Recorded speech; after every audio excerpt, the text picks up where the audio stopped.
Drage gledalke, spoštovani gledalci, lepo pozdravljeni in dobrodošli v oddaji Čajanka za dušo z našo gostjo Aleksandro Winkler-Drole. V preteklih oddajah sva že govorili, da je zelo pomembno, da se postavimo na prvo mesto in da se imamo radi. Za leto 2023, glede na to, da je to prva oddaja letos, pa je v bistvu Aleksandrina prognoza, da bomo v letu 2023 zelo pomembno vprašanje, kdo sem jaz. Aleksandra, še enkrat lepo pozdravljena. Pozdravljena. Kdo sem jaz? In leto 2023 bo zelo pomembno, da bomo poskušali poiskati tisti pristni del sebe. Je tako? In kot sem že omenila, je to v bistvu tvoja napoved. Kaj več o tem? To je moje avtorsko delo. Ja, hvala. Sicer, kdo sem jaz, so se spraševali že modreci po več tisoč let pred Kristusom. V glavnem sem brala o tem, in tudi kasneje se pogovarjala z raznimi menihi, ki so ure in ure, se reče, jaz sem tudi delala program razsvetljenja na to temo, kdo sem jaz, kaj je Bog. To sta dve različni. 3 dni so nas imeli na stradanju, to je bilo na Smolniku, ti si Štajerka. Stradali. Voda in minimalno za jesti. Na tak način ste v bistvu poskušali priti do spoznanja, kdo sem jaz. Ja. In ko očistiš vse to, to so koane, indijske koane. Se pravi, je vprašanje, ki nima enega preprostega odgovora. Jaz imam manj bolečo tehniko, kot to, ki sem jo jaz preživela. Ne zahteva diete, ne zahteva biti 3-4 dni z mano in to delati od jutra do večera, razen 3-krat prekinitev zaradi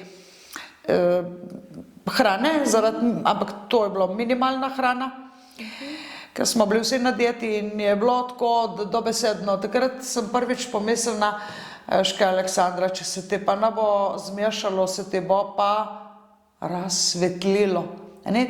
Pripelje do razsvetljenja. Ampak je težko. Jaz imam lažjo tehniko. Tukaj bi rada gledalcem povedala, ker je to naš brezplačen YouTube kanal, ker ni to zdaj neka strokovna tema z mojega online ključ do duše.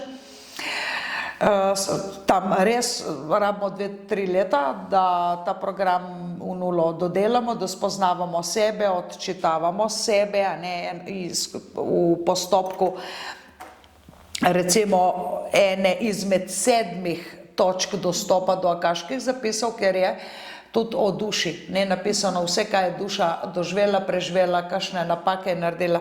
In pol v ta namen pač to stečajniki 2 leti do 3, ni treba pa nikamor iti. Ni diete, ne zahtevam nič, tako da je enostavno. Lahko pogledaš, ja? Ja, pa tudi tole me zanima, v knjigi Akaški zapisi, si namreč avtorica. Tale barčico. Jaz si v bistvu narisala tole risbico, ko si v bistvu komponente osebnosti opisala. Komponente, ja. Se pravi, kdo sem jaz, imamo v osnovi različne komponente. Tlele je pomembno, ljudje pravijo, kaj je najpomembnejše, a duša najpomembnejše, ne tale jadra, a je telo pomembnejše. Vsak športnik bo rekel, najpomembnejše je moje telo, jaz sem moje telo. Vsak duhovnik ali pa nek duh bo rekel, najpomembnejše je duša. Ima vprašanje, ali pa najpomembnejše je razum, bo rekel en znanstvenik, ali matematik. Mogoče oni zanemarjajo dušno pa fizično izkušnjo, bolj kakor športniki dajo največ na fizični izkušnji, ampak vsi moramo živeti vse in vse ima vpliv na nas. Zdaj tle je pomembno, da vemo, da ima lahko tudi naša duša napačne percepcije o sebi, kaj mi smo, tako kot telo, ki ima napačne percepcije. Koliko ljudi misli, da je zdravo, ki je do špinačo, pa špinača sploh ni. To, kar so govorili, se zgledala tisto risanko Popaj. Sem. A si jedla špinačo? Ja, pa kot otrok, ne, zdaj jo pa tudi. A zdaj pa rajši ješ. No, tiste risanke se spomniš. Tisto, da tista špinača v bistvu ni ni bilo point v tem, da ima špinač toliko železa, ne, ker ga nima, je bil trskarski škrat v knjigah. Se pravi, tudi naše telo včasih nekaj odklanja, pa nima prav, včasih pa nekaj hoče, skozi nek razum, neko percepcijo. Hočem povedati, da dosti je bilo izmišljotin, ne? Tudi to špinačo, da dela mišice, ni resnica. Ne? Skratka, pri iskanju samega sebe so pomembne vse te komponente in tudi, da delujejo pravilno. Kaj ti pomaga, če imaš klaver, če pa ni uglašen, ali pa če ne? Kaj ti pomaga? Dušo imamo vsi, telo imamo vsi. Kaj pomaga telo, če ima lahko napačne percepcije o sebi, si škodi sebi. Delujejo ena na drugo, se pravi, če smo dobre volje, tudi naša telesna govorica dobre volje, če smo slabe volje, je tudi počutje vse. Ne? In to je, če bomo dobro delovali, bo leto za nas dobro in uspešno. Sempel ko pasol. Za tistega, ko bo imel ta pravo samorefleksijo, da se pogleda v špegel, govorim, gledati v špegel tudi, kot sem povedala prejšnjo, da je introspektivno, da ne vidiš samo svojega fizičnega telesa, ne? Pogledaš vse, kako zadovoljen z odnosi, s sabo, z partnerjem, službo, kaj bi lahko še naredil izboljšal. In ko to ugotoviš, ti bo šlo dobro. Ko to deluješ, ne samo ko ugotoviš. No, pri tem je tudi pomembno, da sledimo naši darmi. Kako pa to vidimo, če prav sledimo? Ja, zdaj slediti naši darmi je takole.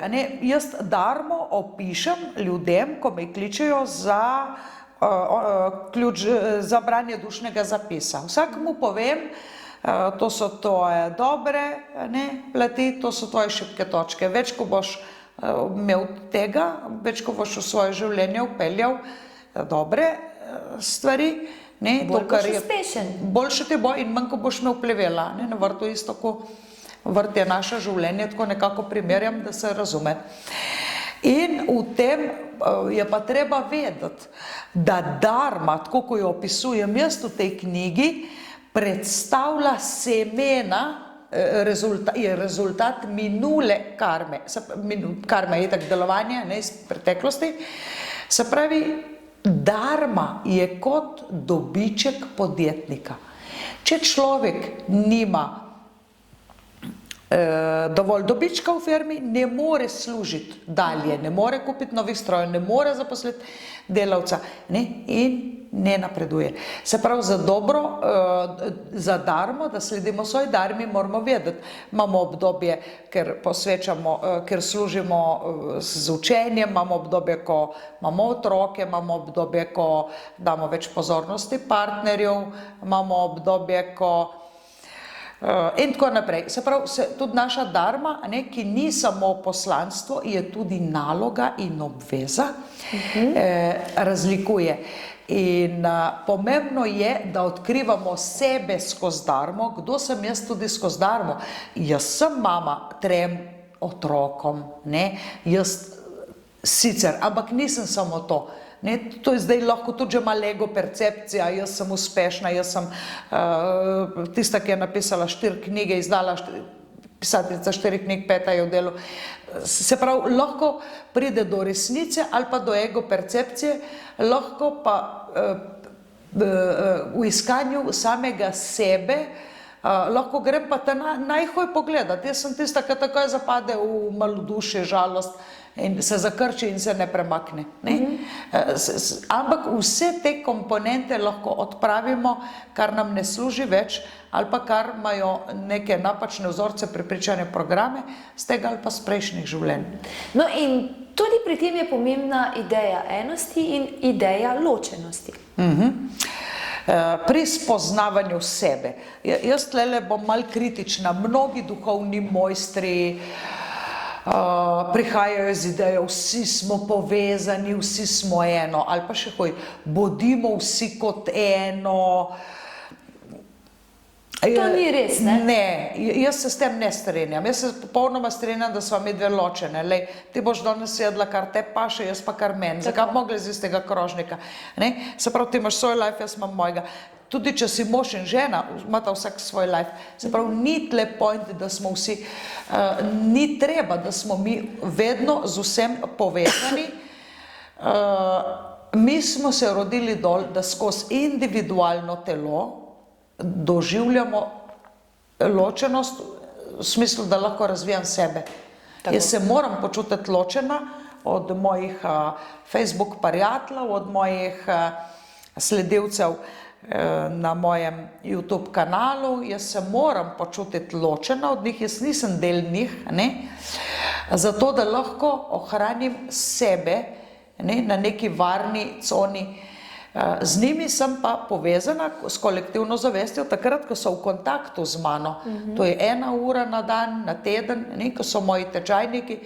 Samo takrat in nič več. Ne.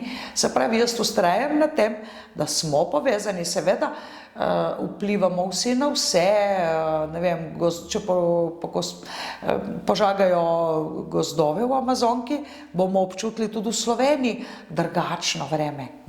Tudi Amazonk, se pravi, na nek način smo povezani, na nek način pa je v redu, da smo ločeni z namenom, da spoznavam svoj individuum, kako se manifestira. Včasih mi drugi povejo, ti si taka, ti si družabna, ti si prijateljska, ti si dobre volje, ti si prijazna, ti si radodarna. Čakaj malo, o kom govoriš? A to meni praviš? Kaj pa, če ni nič od tega res? Ja, če te drugi vidijo, tako je že potem tako, ampak še vseeno si ti tista, ki si eno ločena od drugih. To je pomembno. Hočem pa povedati še nekaj. Te nalepke me motijo, ne? Flikaš nalepke. Ti si vesela, ti si družabna. Čak malo, a kdo te pa vidi 24 ur na dan? A mogoče del tebe tudi reče, ko je fajn tlele mira, noben me ne pozna, noben ga ni. Obožujem tale gost, obožujem. Prav mir ima mej. Tle pa res nobenega ne bom srečala, živijo, ko si, pa mu moram razlagati, ko sem. Se pravi, lepljenje nalepk, etiketiranje, ti si tak, ti si tak, ti si tak, ti bi mogel biti tak, to je še huj, hitro pripelje do tega, da izgubimo sebe. Nisem več jaz resnična, pristna, ampak sem jaz kakor rezultat nekih nalepk, ko so jih nalepili drugi. Kako pa on ve, da sem jaz družabna pa komunikativna? A sploh ve, koliko na dan sem jaz tiho? Preživim sama v svoji tišini, miru. In zopet pridemo tukaj, kdo sem jaz, pomembno vprašanje, kdo pa jaz nisem. Tako, se pravi, če že ugotovim, včasih je težko ugotoviti, kdo sem jaz. Če mi rečeš, da sem družabna, bom te zanekala nazaj, reka nisem. Če mi rečeš, da sem komunikativna, ma kaj ti veš o meni, a ti sploh veš, koliko sem jaz rada sama. Se pravi, jaz te lahko se kontriram. Če mi rečeš, da sem jaz neka businesswoman, ma da je, veš, ko sem jaz kakšna lenoba, sem jaz celo življenje, jaz imam 4 poklice, veš zakaj? Zato, ker je bilo treba vsakmu preveč delati. Na koncu sem ugotovila, sem delala svoje hobije in na koncu sem vzljubila tako svoje hobije, da ko me vprašaš, kaj pa počneš v prostem času, čakaj, kaj pa je to prosti čas, kaj pa, razumeš? Tako je. Sploh ne vem. Se pravi, ko ne veš, kdo si, lažje ugotoviš, kdo nisi. To je približno tako, kaj ti skuham za kosilo, mislim, kar hočeš, sam vampu, ne. Razumeš, vampu pa res ne bom jedla. Se pravi, ko boš pila karkoli, sam ne alkohola. Se pravi, Lažje nam je, kdo jaz nisem. In ko iščem, kdo jaz nisem, se pravi, tle izločiš, kakšen poklic res ne moraš opravljati, vprašaš svojega najstnika. A vidiš policaja, vidiš kaj dela, vidiš, okej, a vidiš trgovko, vidiš peka, vidiš zidarja, vidiš dimnikarja, vidiš, ker poklic ti res ne bi opravljal, če že ne veš, kaj bi. In ko izločiš, kaj vse ne bi, lažje prideš do tega, kar bi, ne? Tako, jaz sem imela eno super stvar v življenju. Nisem vedela točno, kaj bi rada, ker to je tako, ko nariši nekaj, kaj ne narišem in imaš sam platno. če se nočem v mojem življenju. In prva stvar, če se nočem, in sem ugotovila, nočem budilke zjutraj. Ja, Pa petelina pred hišo, a veš to, da te zbudi na silo. Se pravi, to je tudi dobro, da si ljudje zapišejo, kaj resnično nočejo. Da veš, kaj nočeš, ker pol imaš bolj odprto to, kaj bolj se ti začne svitati, druga skrajnost. Kaj pa recimo, kdo ima pomembno vlogo pri iskanju mene samega sebe? So to starši, je to duhovnik, so to učitelji? Ima kdo pomembno vlogo pri iskanju samega sebe? Ja. V bistvu, ja, vsi ti ljudje, dejansko se rodiš, ne znaš govoriti, ne znaš hoditi, nič ne znaš, se pravi, vse ti povejo, pa ti rečejo, lepa punčka si, lepo poješ, lepo krilce imaš, in fajn, ne? In dejansko jim verjameš. Zdaj tle bi vsem staršem položila roko na srce, da ne hvalisati svoje otroke, ali pa tudi, če ga kregaš, ne mu reči, kakšna lenoba si. Vsi smo leni, ampak odvisno za katero stvar. Eni za fizično gibanje, eni za, ne vem, dietno prehrano, eni so leni za šolo, eni za telovadbo in tako naprej. Se pravi, vsi imamo kako točko lenobe, vsi imamo kako točko, ker smo bolj pridni. Se pravi, ni dobro reči nekomu, wow, ti si pa super umetnik. Se pravi, mene hvali nekdo, ki ni akademski slikar, ali pa wow, ti si pa, se pravi, zmerom, kako je že rekel Prešeren, le čevljer sodi, ne kopitar. Ja, zdaj starši tle dajejo na eni strani preveč vlivajo vse na svoje otroke. Ti si najboljši, z tebe bo ne vem kaj ratal. Kakšno breme je to, kaj pa če ne bo? Boljše reči, vidim, da izražaš te kvalitete, vedi pa, da boš mogel te kvalitete, ali je šport, ali glasba, ali je tehnično risanje, ali je frizerstvo, make-up, kreativnost, gradbeništvo, delovne navade, socialno, skupinsko delo. Se pravi, vidim, da ti izžarevaš te kvalitete, pripravljena sem ti te spodbujati, te motivirati, da dosežeš še boljše rezultate z tega. Zopet tukaj pride v poštev, kaj jaz nisem, ne? Ja. Zdaj, tudi tam, kar jaz nisem, se pravi, tudi če nisi neki ljubitelj športa, se moraš športati, ker tvoje telo to zahteva. Se pravi, včasih tudi, če nisi kuhar poklicni, dejansko pa imaš rad družino, se moraš soočiti s tem, da boš tudi skuhal svojim članom doma. Kaj pa je božanski vidik v nas skozi proces manifestacije? Skozi proces manifestacije, ki ga opisujem v obeh knjigah, v tej drugi Mojstrstvo duše, je še malo bolj dodelan, je dobesedno ta naša kreativna sila. Jaz sem tukaj z namenom, da kreiram. Jaz sem tle na zemlji, to je moja dharma, to je moja ljubezen do božanskega vidika v sebi. Več kot je v nas ljudeh kreativne moči, več je Boga. Bog je ustvaril nebo, zemljo, zvezde, ustvarja celo vulkane, nekaj poruši, tako kot tale trizob, bom obrazložila naslednjič, in nekaj se mora porušiti, da se na novo vzpostavi.